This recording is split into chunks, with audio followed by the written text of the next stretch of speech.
This is activity number 3 in lab number 7, and you're given this problem and you're asked to use the most appropriate element, and you should realize by this time in the course that when I mean that, this problem needs to be done with shell elements, okay? And then use as many planes of symmetry. Notice that the top edge is clamped, and this circle, the bottom, the edge of the circle is pushed down by 10-pound force in the Z direction. Now these, the top and the side, the top and the bottom faces are the same thickness, and it is double the thickness of what is on the vertical edge. Okay, so uh, when you look at the restraint and you look at the loading and the geometry, there's obviously XZ is a plane of symmetry, and you need to model only half of this half of this structure where the cut is made along the XZ plane. So you have two choices. You can make the object as it is, or you can go ahead and uh, create half of it. So when I say as it is, do it and then cut it with the appropriate plane. That's how I'm going to do that actually, okay? So let me go ahead and start with the part file because we're going to be using shell element. We need to be dealing with surfaces, and therefore I have to be in either generative shape design or wireframe and surface design. So let's save this thing. File, save management, save as, and this is in activity 3 lab 7. I'm going to go there. All right, so let me do the following. On this vertical edge, I will sketch the different ways of doing these problems. So I'm going to do it this way. You can do whatever you want as long as you create that geometry and solve the problem. So I'm going to do it like this. Okay, and then give it the proper dimensions. So what you see here is a view from the side. So 8 by 5. So what is that? This is 8 by 5. These are nominal dimensions. That's why I'm not taking the thickness into consideration when I make the geometry. So this is going to be 8. That's going to be specified in the analysis. And this is a 5. Okay, I think this is we got. That was that 5? Yeah, good. Exit. And well, actually, I wanted this thing to be vertical. I would have liked to be vertical. Now, of course, you can rotate it, but let me show you a different way of cleaning this up. I wanted this thing to be actually on the what is that thing? On the XZ plane. So it's very easy. So you just say put the cursor there, right click. Uh, at the very bottom, it says change the sketch support, and I'm going to use this instead. Okay, and of course you can turn it around. So this is fine. I'll just leave it the way it is. Okay, so yeah. Okay, now we will extrude this in both directions, mirror extent. That'll be, how much was it? 5 inches in each direction, or 2.5 inches in each direction, 2.5 in each direction. Profile is this. Good.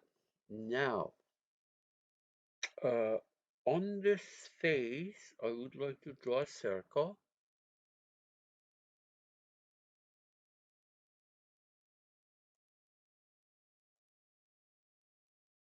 Just the right way. Yeah.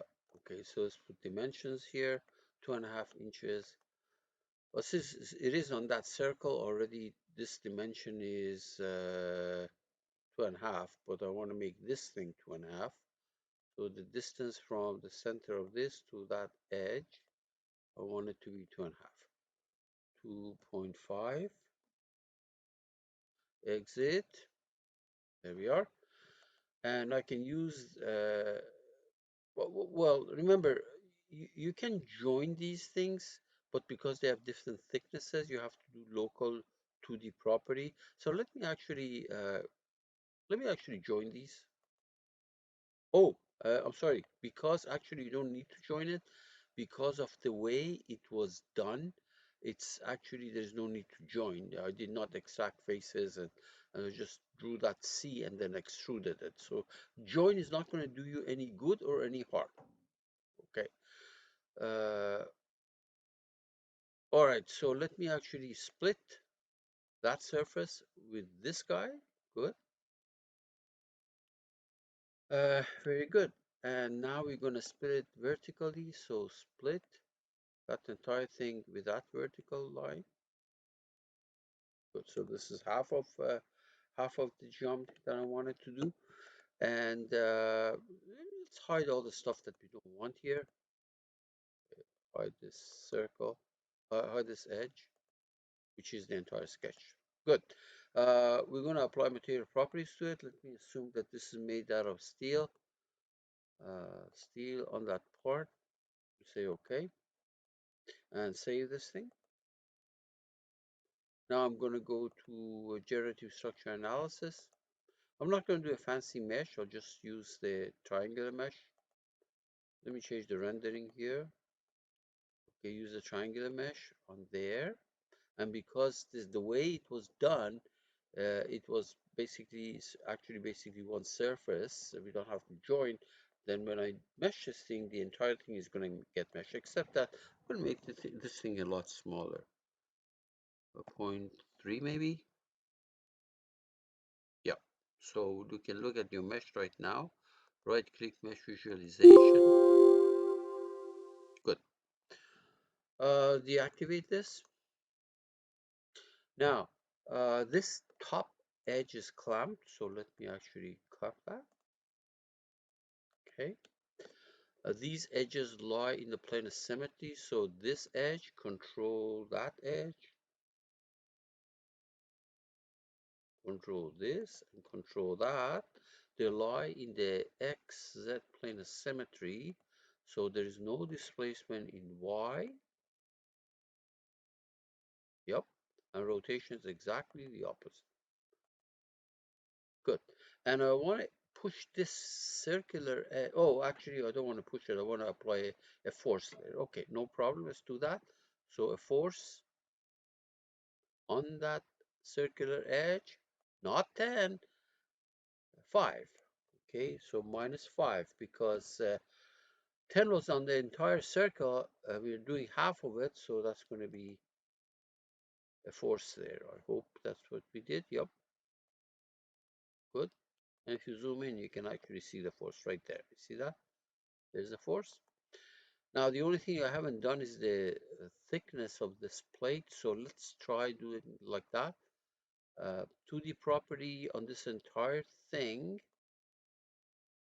I'm going to put on the entire thing 0.2 and then change the side to be 0.1. 0.2, I believe was. Yep. Actually 0.02, not 0.2. 0.02.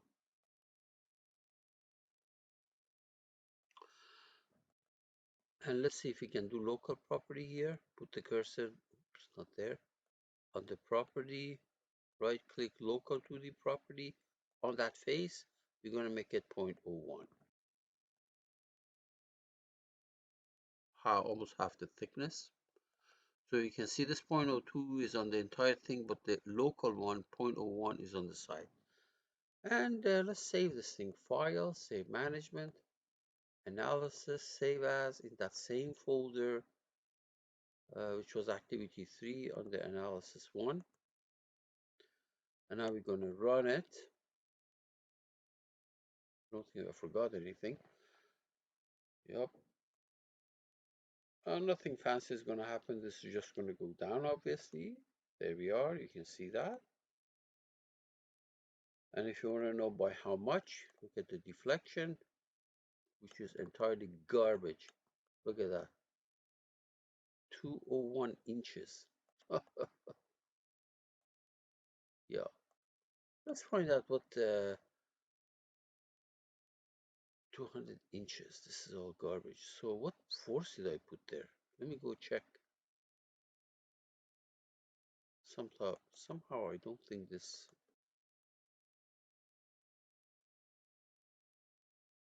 5 pound. Yeah. Now think about it. 0.01 inch. That means take 12 millimeter, 22, okay, 1 inch is 22 millimeters. 0.01, that means it's zero point 0.2 millimeter. It's like aluminum foil. So no wonder this is so big. So let's go ahead and change these thicknesses to a meaningful value. Let me make this thing maybe point 2 inches, and this guy to zero point 0.1, this local one to zero point 0.1. This is good. Local one to zero point 0.1. So I'm making the displace, the thickness 10 times bigger. Let's go run it and see how it looks like now as far as the displacement goes. Yeah, that makes more sense. So, and if you wonder what happened, remember in shell, it could be that the displacement, there is a thickness cube in it. In the analytical, uh, you know, let me give you an example.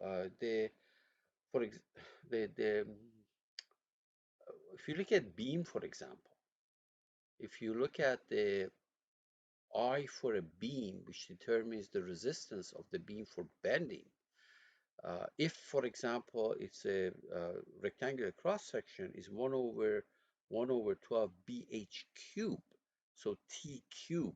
That's why it went from 200 to zero point 0.2 when I made, for example, here the thickness 10 times bigger. So that makes more sense. 201 millimeter of garbage in, garbage out. So yep. Okay, so that's a lot more meaningful. Now notice that this has a lot of displacement because flimsy. It's uh, the top and the bottom flat surfaces are double the thickness of the side wall. So that's why most of the deflection is actually taking place in the side wall, vertical side wall. All right, that takes care of this activity.